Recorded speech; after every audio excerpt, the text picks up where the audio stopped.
বাস্তব লোক মুখ ব্যাপাৰ কি কৰি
বাকীটা ঠিকনাটোৰ পৰা ৰঙালী বিহুৰ শুভেচ্ছা জ্ঞাপন কৰিছোঁ।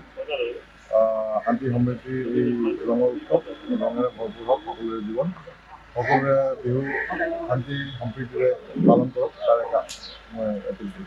এই বিহু বতৰত আমি সকলোৱে একত্ৰিত হৈছোঁ মাজুলী আৰক্ষী থানাত। আৰক্ষী থানাৰ সকলোখিনি লোকে নিজৰ কৰ্মত ব্যস্ত হৈ থাকে, থকাৰ ফলত কোনেও নিজৰ ঘৰত যাবলৈ সুবিধা নাপায়। এই উৎসৱাদী ক্ষেত্ৰতো কৰ্তব্যতে গতি হৈ থাকিবলগীয়া হয়। তাৰ মাজতে আজি সকলোখিনি মিলিয়ে মাৰ্ঘেৰিটা থানাৰ ভাৰপ্ৰাপ্ত বিষয়া মহোদয় তেওঁলোকে আমাৰ SDPS আমাৰ লগতে আছে, তেনেকৈ ষ্টাফখিনি মিলি সকলোৱে ইয়াতে এটা বিহুৰ এটা আনন্দ ল'ব বিচাৰিছোঁ। তাতে আমি সকলোৱে গোট খাইছোঁহি আৰু ইয়াৰ লগতে এই বিহুৰ যি আমাৰ উৎসৱৰ যি এটা হেৰি আছে, আমাৰ আনন্দ উৎসৱৰ যিটো হেৰি আছে, সেই বস্তুটো যাতে আমাৰ মাজত সদায় থাকে, সদায় সকলোৰে মাজত মিলা প্ৰীতি ভাৱটো থাকে।